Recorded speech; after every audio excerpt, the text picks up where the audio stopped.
Welcome to the Monica Sanford Show, a podcast about talking to whoever I want to talk to about whatever we want to talk about. Today we're going to talk about almost 1,200 ladies in the community. So please join me in welcoming all my guests today. They are all ladies of Impact 100. I wanted to start off this year with a very impactful show. So please welcome Kristen Longley, first year as president, right, of Impact. That's right. And Susan Bonsignor, she is, how long have you been in? 6 years. 6 years, and this is, you are I'm the membership committee chair and my third year on the board. Third year on the board, and then Amanda Heinzman. Absolutely. She is I am co-chair of the grants committee. co-chair of the grant. So we're going to be able to cover any questions. I have a list of kind of frequently asked questions that I have been getting. So we're going to start first with Kristen. She's going to tell us a little bit about the history of Impact in this area, from the region it covers to the history of it. Great. Well, thank you so much for having us on your show today. This is a lot of fun. So the wonderful thing about Impact 100 is that it is a women's community-focused philanthropic organization. And the concept is all around collective giving. And that started 20 years ago this year. I don't know if you knew that. So that's huge. We'll be celebrating the 20th this year. More to come on that. But 19 years ago, Debbie Ritchie, who's a local community leader, was sitting in carpool line waiting to pick up her kids. And I think those of us that are parents are all familiar with that process. So she was reading People magazine. I think in today's world, we would have been looking at our social media feed or looking at TikTok videos or whatever we do today. But Debbie was reading People, and she saw a story about Wendy Steele. And Wendy Steele really advanced this idea of collective giving. And the concept is together we can make a bigger difference in our community. But individually, you know, our influence is not as impactful. So what does that mean? Break it down to, so all 1,100 plus women give an amount, and that equals how much? That's right. So we go through a membership season that determines how many people will join or rejoin. And in the past couple of years, we've had well over 1,100 members. So we're very thankful about that. Each of them are giving $1,000 for their membership. And then we multiply that out, and it's $1.1 million plus that we're giving back to the community. And we're really proud of that. We have no overhead fees. 100% of all the board is volunteer. Volunteer. Cheers and to that. All the money goes right back into the community. And we are the largest.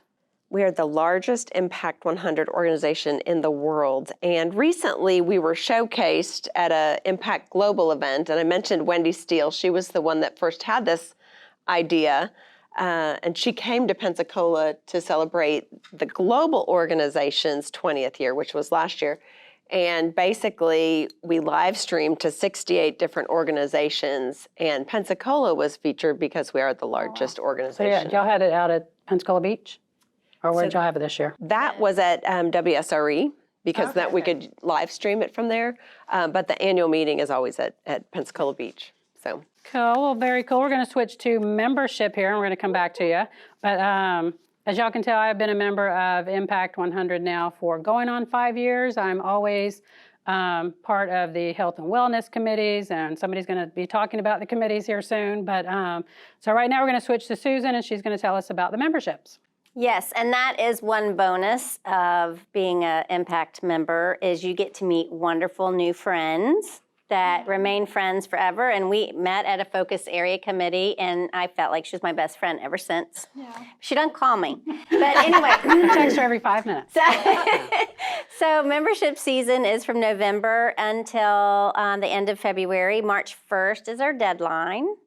And this year we've had 12 events, which we call the Meet and Mingles. And at a Meet and Mingle, you come and meet and mingle.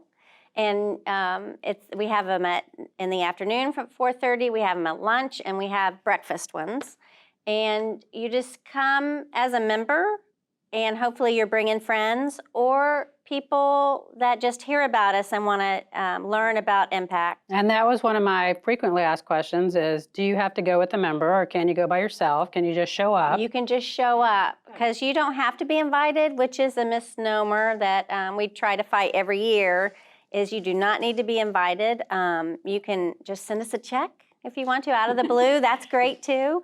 But yeah, so these meet and mingles are really important. So you can listen to us talk about what Impact is all about, but also we listen to nonprofit organizations who have received our grants. Well, that was my next And question. What that's- happens at the yes. meet and greets? We So have that's the best little wine, thing. little food. We have a little wine, a little food. Not in the Always. morning ones though. No wine in the morning. Or lunch. No wines. But at nights we have wine, and then we have a short program. And Kristen will speak. I will speak. The nonprofit will speak. Grants will speak a little bit, just to tell everybody a little bit about Impact.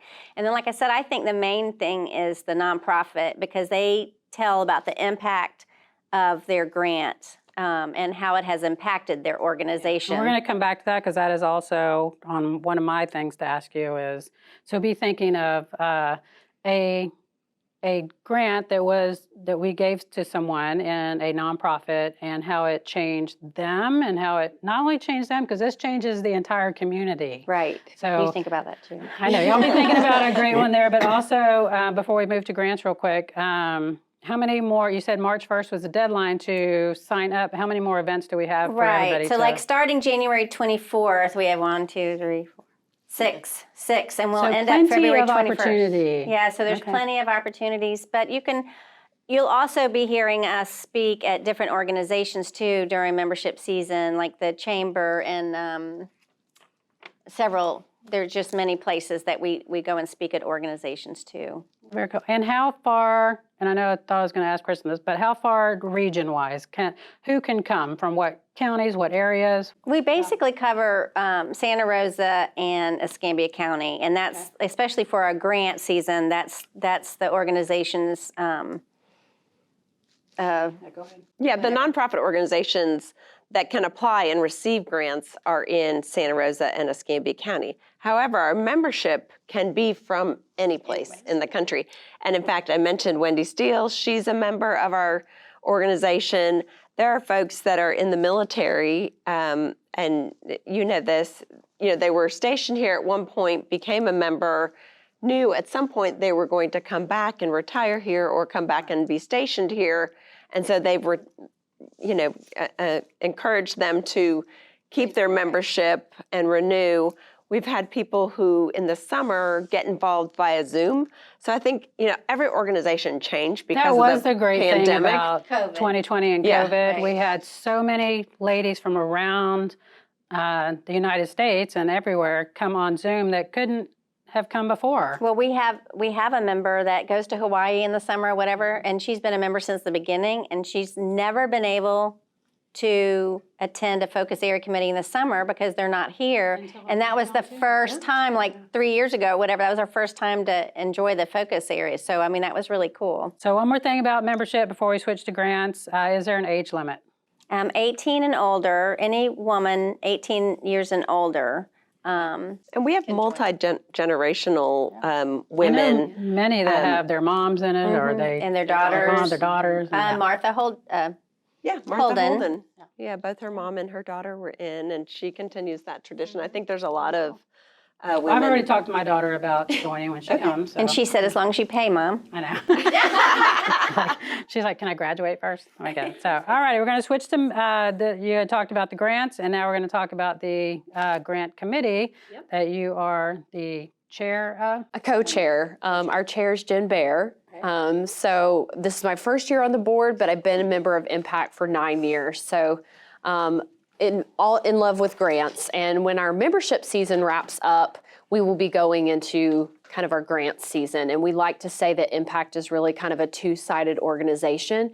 There's our membership, which allows us to fund grants. But on the other side of that, if we don't have nonprofits in our community that apply for grants, then we can't continue to have the people who join from a membership perspective that want to review these awesome grants. So Well, and the it's definitely a big nonprofits cycle. that may be scared to submit a grant application, you have an entire grant class, We how do. to write the grant and things like that. Yeah, so April 20th is our nonprofit workshop that's coming up. So it's a great time to come. We do a lot of FAQs. It's their opportunity to meet with the grants committee and ask us anything and everything. And we really encourage people to apply. So we have a letter of intent that's going to be due by noon on April 30th. So we'll be doing that nonprofit workshop ahead of time to address questions. But we encourage our nonprofits in the community, if you're not 100% sure if you're going to apply this year for the grant, we still want you to do the letter of intent. They have to have done a letter of an intent to apply for the grant. But if you do the letter of intent, you don't necessarily have to do the grant if you determine maybe you're not ready or this is not your year. So any, in the medical field, we say kind of contraindication. Is there any reason why a nonprofit could not apply? Meaning they've been in business less than a year, or is there any reason why they can't apply? Do you want to talk about the financials? And they have to be a 501c3, a nonprofit organization. Okay. They have to be registered with the state of Florida. But they don't have to be in business a certain length of time. That was a question I had. It's like, I've been a nonprofit for less than a year, but your financials have to be in order. Your profit and loss statements and all your things Definitely, like that. because I mean, that's part of what's going to be reviewed when they get to focus area committee. So we definitely want all of those pieces in place. And those are the nitty gritty details that we'll cover during that nonprofit workshop. A lot of things, it's not just questions around the nonprofit organization, but what project are they going to be doing? And so there's a lot more stipulations around the projects themselves. And So I the think grant is for a specific project that nonprofit wants to do. correct. And they need to be able to complete that project within 2 years of being awarded the grant. So there's a lot of timely things. So if they're doing construction, for example, or if they need to pull a permit and all those kind of things, we know, especially post-COVID and all the issues with supply and demand and all of that, we need to make sure that it's a project they can complete within 2 years. And they need to be able to submit, if we give somebody $100,000 plus, we want to make sure that they're going to use it toward that project and give us the receipts, not me, but the financial people. Monica does not get the receipts. I know, do not give me money. Yeah, but- that's the great thing about being a member of Impact, and especially our Impact here in Pensacola, is we're very fiscally responsible. So at no point do we just hand somebody a check for, $109,000. Great, that's where I was going with that. Yeah. So what happens is when we award that grant to them, they have submitted a very thorough process with the grant. They're going to say, this is our project. They submit line items that total whatever that grant award is. And so they're going to submit to get reimbursed, or they'll submit an invoice to us, and we'll either pay that invoice directly or reimburse them for that. So at no point do we just say, here's your big check and let them walk away. We're hand holding, and there's a member of the Impact Board that is their grant liaison that we stay in contact with them throughout that 10 years and check in. Yeah, check in with them, make sure that they're, spending their money on a very timely basis, that is all going to the line items that they say. And of course, they're allotted some wiggle room within, so many percentages, but we always make sure that they stay true to that original project that they submitted, that the ladies of Impact voted on and approved.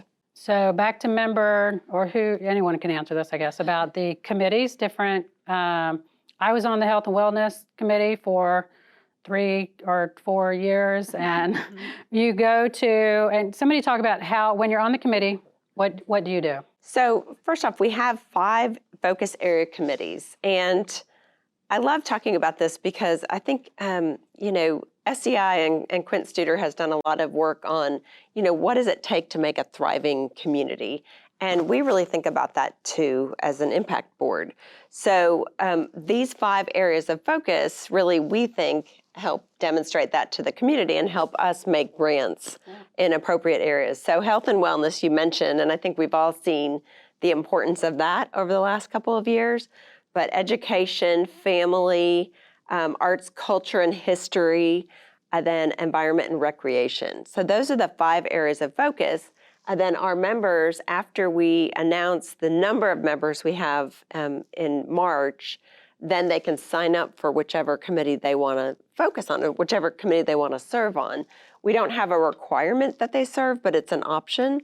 Some people choose based on their interests, like, you know, you work in the healthcare industry. Well, and you get to see kind of the inner workings of Impact. You see, you go learn all these new, my first year in Impact 100, I didn't know that there were this many nonprofits in this area. Right. Yeah. Same But here. so you go in and you get to go visit these nonprofits, see how they run, see how Impact runs, and see how it benefits the entire community, not just that nonprofit. So back to my question. Well, and that's one nice thing about Impact Pensacola Bay area is that we visit every grant that applies. We go visit and do a site visit. Yeah. Not all impacts do that. I mean, they do it different ways, but we go see every single site visit, and I will, and everybody will agree right here, that you will go to a site visit thinking, oh, they're not gonna, this isn't good. And you come back going, they're gonna win. You know, I mean, site visits make a huge difference, right? They have to win. Yeah. Well, so that's good. So a nonprofit hearing this will know that everybody is considered. Everybody is taken in. We go to the site visit. We see what the nonprofit's about, and we see how it's going to benefit that nonprofit and the community. But do y'all have anyone? Not, you don't have to say the name if you don't want, but a particular, grant that is even years ago. I mean, there are some that you're buying instruments and stuff for kids at high schools and medical things for a medical thing. It's just literally, so it goes into that nonprofit, but it just trickles through the entire community. Well, and I would love to share Marty Stanovich, everybody probably, but he just spoke at the Grand Marlin Meet and Mingle. But when he was awarded the grant, it was to buy the building where they are now, which has trickled, and now they've gotten other grants and stuff, and they've increased the activities there. Like has a huge putting green now, and then they have it's amazing hearing their story, which is why you should come to a meet and mingle. To hear from the beginning how it started, and like you said, that grant has really impacted their organization, and the entire community, because it helps underprivileged kids and introduces them to the game of golf, and every single golf club is involved with First Tee. It's amazing, and there's a lot of organizations like that. Well, and I think the neat thing about our process, and we have so much rigor that goes into it, because we feel like we're representing all of our members and their investment in our community. So we want to do an excellent job of that. But every year the needs of the community change. And so that's definitely one thing that our members take in mind as they think about different grants. And any particular one in mind? I say all 96 organizations have been my favorite. It's difficult because you do, like I served on, I did arts and culture, which is now arts, culture, and history for 9 years. And I selfishly chose that because my daughter and my husband were into performing arts. And so I was like, I want to dive into this. And that is what introduced me to Pensacola Children's Chorus. And I didn't know anything about that at the time. And my daughter was in 2nd grade. And of course, they start at 3rd grade. And the timing just hit so right that the next year she was able to audition and did that all the way until she started high school. And so I selfishly chose that because it was what interested me.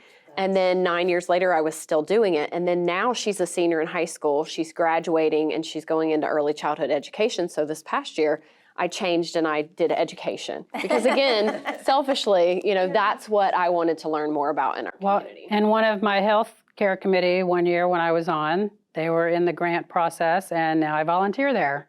It's literally, one of those. That's the impact of impact. I would have never, say. I never knew it was there. Yep. So, but now I've volunteered there a few years, so I love it. But any others because like I said, this is such a, and if you come to the meetings, you hear some of these grant recipients talk about how it's impacted their entire organization, their entire community, how they're still giving back. And the theater arts, my son is into theater arts. We love it that some of it is helping build the theater for this community. Well, Pensacola Little Theater, they got that, the last grant they received was to help with the lights curtain, yeah. well, the curtain tracks and all the rigging and stuff like that. And, not only PLT uses that stage, I mean, all of the county, I mean, all the city uses it for meetings, or we have had events. We're having an event there in April that utilize that. So it's amazing. And it's just fun to get together with 1,100 women. Let me just tell you that. I'm not kidding. To go in, I know. You go in, you will always see somebody there that you're friends with now that you didn't know before, and now we're friends for life. So. And you instantly have something in common with them. 100%. Because you're a member of that organization. So when you walk in that room that at least you have that one common interest of being invested in your community. And that's huge. Yeah, I think yesterday when I was flying back, I was finishing Admiral Kozad's book, Relentless Positivity. And so if you've read the book or you know his story, he talks about the importance of purposeful living. And the thing that many of our Impact members have is that they are purposely living to make a difference in our community. And that's a pretty strong tie. Yeah. And so I think about my time in Impact, and every year I'm given the gift of something that I either learn about the community or about some of our members. And it's truly, it's so impactful in our lives. My husband will tell you, who is my audience today, my husband will tell you that's what I ask for every year for our anniversary is February 24th. So that's my anniversary now, present every year. Awesome. I know. So one more question, and then we're going to wrap it up with think about something, your hobby, something you do for fun, things like that. This is what we do for fun. I know. My top frequently asked question is, one, you already said how much it was, but can you make payments, and where do they pay? All right. I will take that. We do not take payments. During membership season, we will take your monies. And like I said, the deadline is a hard March 1st. We need to have it by then.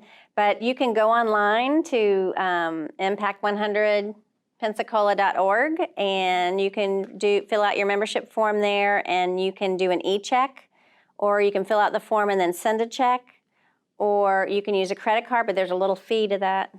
Or at the next event. What's the next event? Because we don't pay any additional costs. Yeah, we invest all of the membership dollars back into the community. That's why we pass along the administrative And our fees. website is very, very full of information, so if you want to hear more. But our next event is Tuesday, January 24th at 3:30 to 5 at Azalea Trace, which is opening back up to the public, which they've been closed down the past couple of years for COVID. They keep their residents safe. And they have a great chef there. And they have a great chef. chef. So if you just come for the food, I think it'll be worth it. But we would love to have you out there. And then again, the schedule is online. But I just wanted to say, as a member, a lot of people say, well, I just don't have time. And that's a great thing about Impact is you can just write a check and that's all you contribute. Most women want to do the focus area and come to all the meet and mingles, but some women don't have time, but they want to know that their money is going somewhere that the other women are going to take care of where the monies go and how they're spent. And your $1,000 will turn into $1 million plus. Yeah, $1 million that plus. goes back into this community. So help build our membership, y'all. Help build a membership. Come join us. Have some fun. And real quick, we're going to end the last minute here with something really fun. What do y'all do for hobbies? What do you do for fun? Do you play tennis? A lot of people around here play tennis. I play tennis. I'm a big tennis. Okay. Yeah, I just got her. Well, I didn't get her, but she's into tennis now. Yeah. So my younger son went to college, and I was like, okay, I've got to up my game. What am I doing? So I started back playing tennis. So that's been fun. But I haven't played tennis since high school. No, I represent our north end of the county for our Impact ladies. And so my husband and I have 11 and a half acres. And so I garden and raise chickens. And we've been trail making this weekend with the long holiday, making trails all around. Sounds like an impact event. Nice. Yeah. We need to have an impact event there. I know. I think that's my husband's dream. We have land out in Baker, and I think he would want chickens and to do things like that. So. Well, with the cost of eggs, I mean, I know. I know. Keep seeing that. $15 a dozen. Yeah. All righty. Any last word on Impact? Thank you for having Yeah, us. Thank you for helping us you. make a difference in the community, and Happy New Year. Happy New Year, and come join us at Impact at our next event, April, or what'd you say? No, January 24th. Sorry, I'm like way ahead. Azalea Trace, 3:30. No, April is our letter of The intent grant deadline. thing. Okay, I am wait. So anyway, thank you for joining us today. Thank you for listening to the Monica Sanford Show, and look forward to February is going to be all about fun, heart health. So join us in February for the next show. Thank you.